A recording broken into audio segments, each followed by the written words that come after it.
Imagine you just found out some shocking news. You just found out that you're pregnant or that your girlfriend's pregnant, and this is an unintended pregnancy. You start to wonder a lot of things, and you wonder, why didn't I use a contraceptive? Today, I'm going to be talking about my stance on why I believe contraceptives should be more accessible. Birth control should be more accessible to everybody in general, but I believe birth control should also be free to people who need it the most. First, I'm going to explain the problems about getting accessible birth control. Secondly, I'll give examples of the causes as to why it's difficult to get and why some people may even be objected to getting it. And finally, how we can help women and others ensure their basic right to birth control.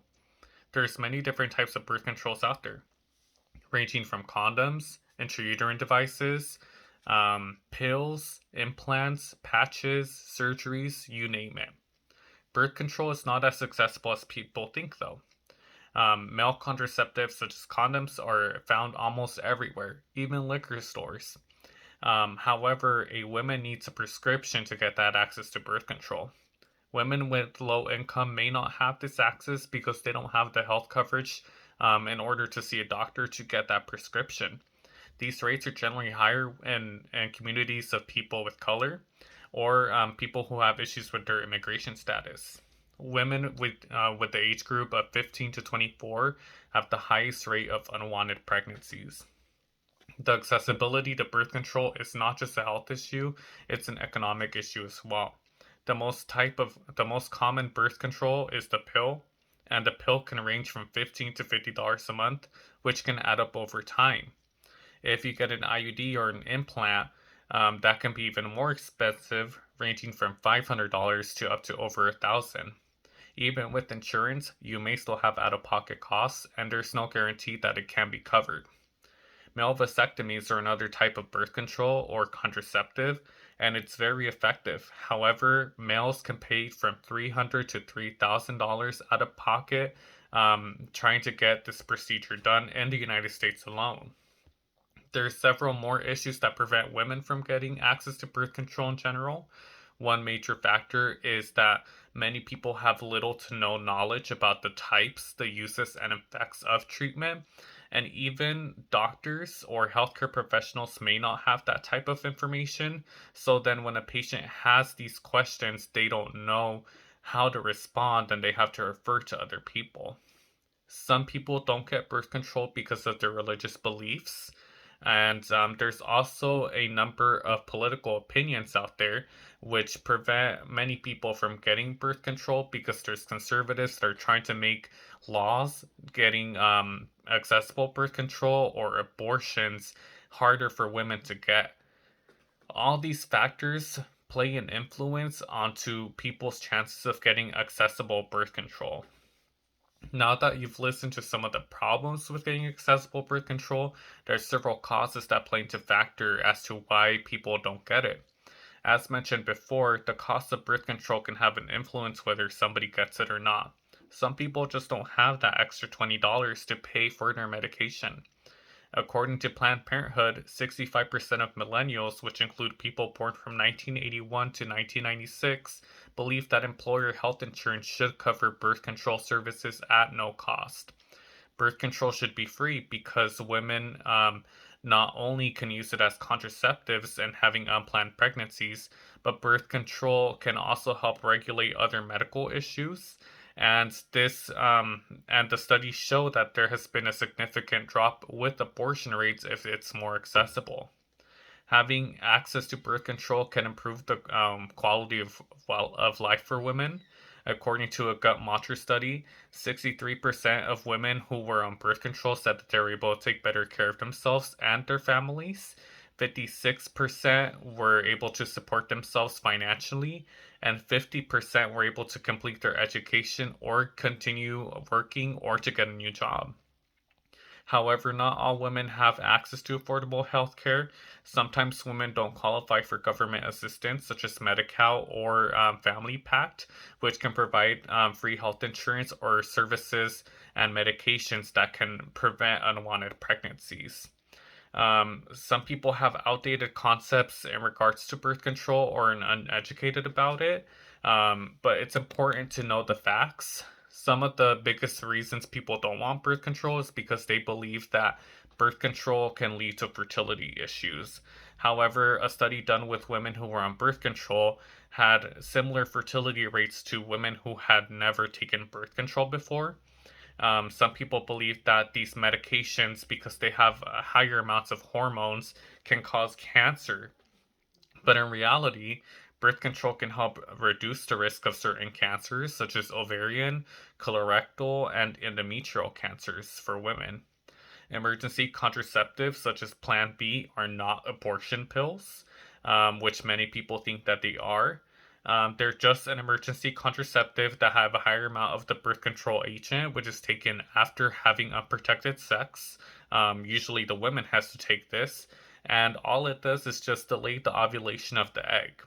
Some insurances don't cover these birth control services.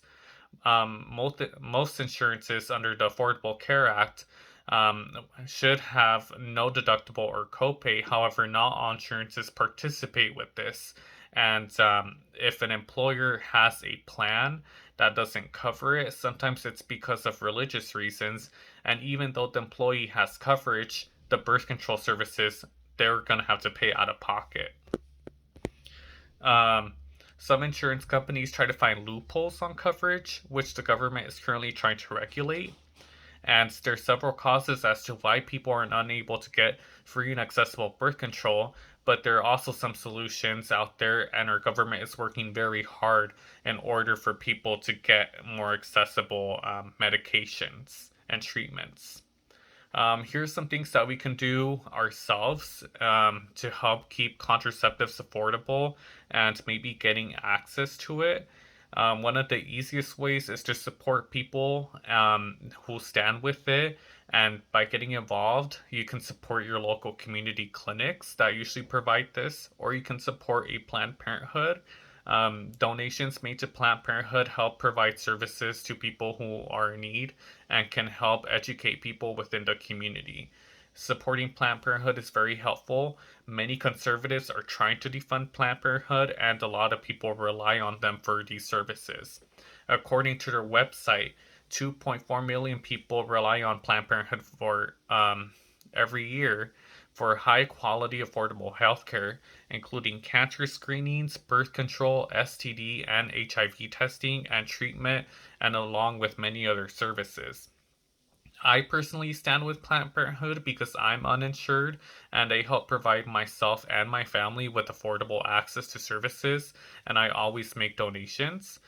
These donations are used to help pay for other people's services if they don't have the money to afford it. If you're in need of contraceptives, you can always check with your insurance company and make sure what benefits you may have. If you're covered, it's important to know the right facts so you can choose which method is best for you. If you or a loved one need help getting coverage, Medi-Cal or Family Pact are government programs that you can direct them to, which can help them provide these services for free or at a low cost. If they don't qualify, local clinics may be able to provide free or low cost services as well, depending on their income. One of the clinics around here that is very good, that I also use as well, is community medical centers, and they provide quality service to people who need it, who can't afford it because health insurance is so expensive. Um, Another thing that we can all do is practicing safe sex. There is a lot of pressure on women to get on the pill, but men can easily use contraceptives to prevent unwanted pregnancies because condoms are more available. So we have to do our part to make sure that we're providing that safe sex. Getting educated is also a great way to help spread this information, and learning about sexual health can keep you and your partners protected. When we're educated, we can pass the knowledge that we know to other people. So if there is a friend or a family member who has these questions and you know everything about it, you can give them the right information and they're more likely to get the birth control or contraceptives that they may need. Um, Getting affordable birth control is hard because it's not just a medical or economic issue, it is also a societal issue that must be resolved with our leaders. However, if we think in a positive way and we educate ourselves and we take appropriate action, we're able to accomplish something bigger in the future, like maybe getting some petitions going so we could send it to our government and they can try to petition something for more accessible contraceptives. I have reviewed why birth control should be more accessible or free to people, explained problems and causes with workable solutions to make a difference in someone's lives and in our community. Birth control should be free to everybody who needs it.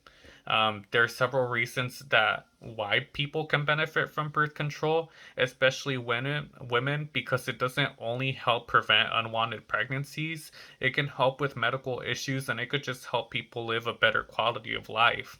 So now that you have heard my speech, think about the first question I asked.